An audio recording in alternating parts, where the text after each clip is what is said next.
Assalamualaikum warahmatullahi wabarakatuh. Alhamdulillahirabbil alamin wa bihi nasta'inu ala umurid dunya waddin. Wassalatu wassalamu ala asrofil anbiya'i wal mursalin wa ala alihi wa ashabihi ajma'in, amma ba'd. Hadirin rahimani wa rahimakumullah, mari kita bersyukur kepada Allah yang telah memberikan nikmat sempat dan sehat kepada kita hingga kita bisa hadir. Dan Allah memberikan nikmat iman dan Islam kepada kita hingga kita bersama bisa menikmati lazatnya taman-taman surga. Hadirin rahimani wa rahimakumullah, perkenankan pada kesempatan hari ini saya akan membahas tentang bagaimana kita bersabar menghadapi hasad. Apakah hasad itu? Hasad dalam bahasa kita sering disebut dengan dengki. Dengki adalah suatu perbuatan di mana apabila orang lain mendapatkan kesenangan, maka dia marah, dia benci. Dan apabila orang lain mendapatkan kesusahan, dia senang dan ingin lebih dari itu. Apabila orang lain mendapatkan kesenangan, bukan hanya dia benci, marah, tapi juga dia ingin agar kesenangan pada orang lain itu hilang. Pernah nggak merasakan seperti itu? Ini adalah diceritakan oleh Allah Subhanahu wa taala dalam Al-Qur'an, di mana kita sudah sering menghafal, yaitu dalam juz 4, ing tamsaskum hasanatun tasukhum. Jika kalian itu mendapatkan kebaikan, tasukhum, mereka marah. Mereka nggak suka apabila kalian mendapatkan kebaikan. Wa ing tusibakum sayyi'atun, dan apabila kalian mendapatkan keburukan, mendapatkan musibah, yafrahu biha, mereka sangat gembira. Nah, ini ciri-ciri hasad, Maka bagaimana cara menghadapi sifat hasad itu? Maka Allah Subhanahu wa taala memberitahu caranya di ayat itu selanjutnya ayat itu tadi kan baru sepotong. Wa ing tasbiru wa tattaqu la yadurrukum kaiduhum syai'a. Bila Anda bersabar dan Anda takut hanya kepada Allah, Jadi ada dua sifat yang disematkan dalam ayat ini untuk menghadapi sifat hasad. Yang pertama adalah bersabar, yang kedua adalah bertakwa. Dua sifat ini maka Allah akan selesaikan masalah. La yadurrukum kaiduhum syai'a, tidak akan memudorotkan sama sekali tipu daya mereka. Innallaha bima ya'maluna muhit, sesungguhnya Allah Subhanahu wa taala mengetahui apa yang mereka kerjakan. Hadirin rahimani wa rahimakumullah, oleh karena itu ada usaha-usaha preventif yang harus kita lakukan. Ada usaha kuratif yang kita lakukan. Preventif itu usaha pencegahan agar supaya kita itu kuat menghadapi ujian hasad, Karena ujian hasad pasti tidak pernah seseorang itu terbebaskan dari ujian itu. Misalnya bulian-bulian ketika Anda sekolah, ketika Anda mendapatkan prestasi, sebagian teman kamu mengucapkan selamat dan ikut senang ya. Itu dohirnya. Tapi batinnya tidak mesti mereka yang mengatakan yang kelihatan senang itu senang sama Anda. Ya ini. Nah, kadang-kadang kelihatannya senang tapi hatinya itu hasad. Nah, ini maka ini penting sekali kita usaha preventif ya, menjaga diri kita supaya kita kuat dari ujian hasad. Sebaliknya ketika Anda mengalami kesusahan, kesulitan gitu ya, mereka bersukaria.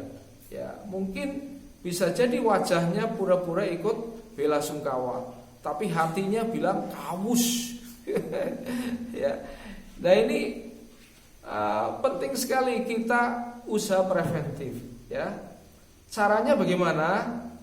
Jangan sekali-kali kita menyepelekan daripada 3 goal ya di pagi hari. Kenapa pagi dan sore hari kita selalu menzikirkan 3 goal ya. Nah itu jangan sampai kita menyepelekan lah aku sapal iki. Apal tapi tidak dibaca secara rutin ya. Ini enggak bermanfaat ya.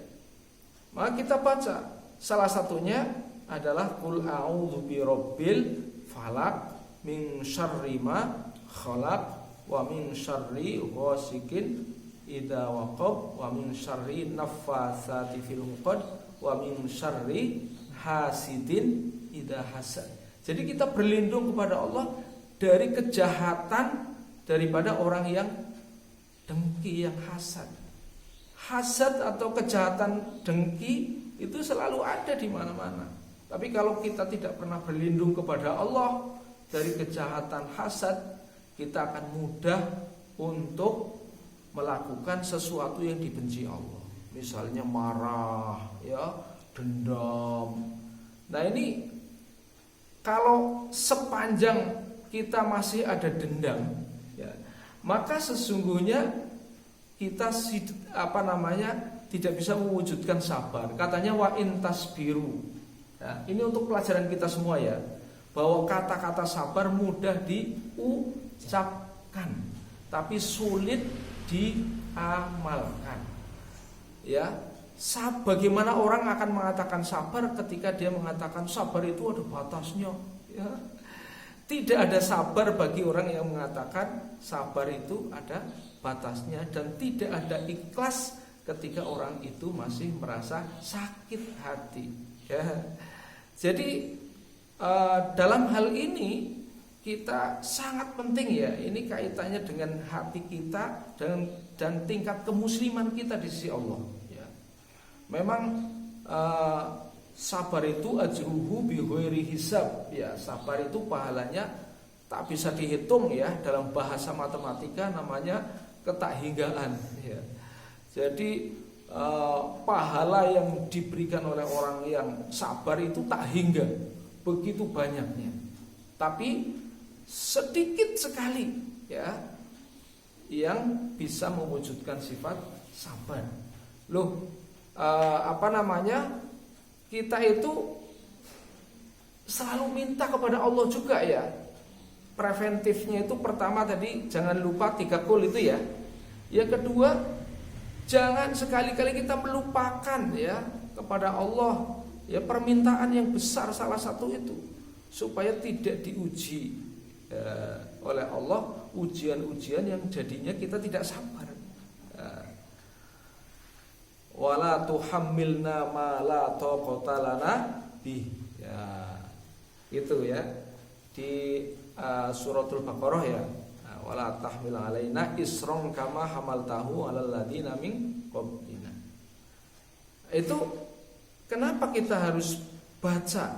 Karena kita bentuk permohonan supaya Allah tidak memberikan kepada kita suatu ujian yang di luar kemampuan kita. Nah, karena apa? Menyedihkan kita jadi tidak sabar. Walaupun ya untuk tingkatan-tingkatan tertentu, kalau orang yang sudah dekat dengan Allah, para waliullah, nabi, rasul, itu tingkatan ujiannya luar biasa hebatnya ya kan? Yang luar biasa, bukan hanya sekedar dengki, orang dan sebagainya. Tapi sudah ancaman-ancaman nyawa dan seterusnya, pembunuhan dan seterusnya ya kan. Nah, kalau kita kan malah kuku hitam ya, iman kita ini masih luar biasa ya. Tapi kita dikasih tahu oleh Allah caranya ya, berdoa, mohon perlindungan kepada Allah, terus jangan sampai berhenti ya, agar supaya hidup kita itu senantiasa hidup yang sukses gitu ya. Nah, kalau hidup pasti ada ujian ya kan. Kalau hidup, tiap hidup pasti ada ujian. Tapi kita jangan henti-henti untuk memohon tawakal kepada Allah Subhanahu wa taala ya. Nanti kita ujian terakhir itu ya mati itu sendiri ya kan. Nah, pada saat mati apakah kita masih ingat kepada Allah apa enggak ya kan? Nah, ini kalau sudah kita lupa kepada Allah, berarti memang hidup ini tidak memberikan manfaat ya kepada diri kita ya. Kalau mati kita su'ul khotimah. Oleh karena itu, agar menjaga diri kita daripada su'ul khotimah, maka kita selalu berdoa, mencari teman yang baik. Ini kata kunci terakhir yang saya berikan. Ya ayyuhalladzina amanu la tattakhidu bitonatan min dunikum la ya'lunakum khabala waddu ma'anitum qad badatil baghdha'u min afwahihim wala wa tufi sudurikum bar ya. Ini yang paling penting. Jadi jangan sekali-kali mencari teman akrab, teman kepercayaan kita orang-orang selain Anda ya. Bitonatan min dunikum ya. Karena apa? La ya'lunakum khabala. Jadi mereka tidak pernah berhenti untuk mencari cara, mencari jalan ya, untuk dapat mencerca yang membuat kata-kata yang tidak disukai atau hati mereka ya.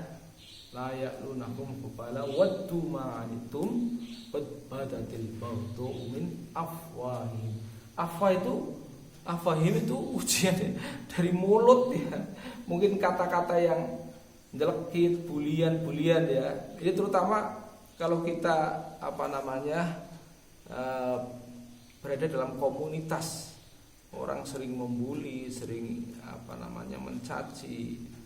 Ini jangan sampai kita termasuk orang yang seperti itu ya. Gunakan kata-kata yang santun, kata-kata yang mendoakan, kata-kata yang menyelamatkan ya. Jangan kita mudah terprovokasi untuk membuat kata-kata yang buruk ya. Ini penting sekali, akhlak ya. Terima kasih atas perhatian, mohon maaf atas kekurangan. Billahi taufik wal hidayah. Wassalamualaikum warahmatullahi wabarakatuh.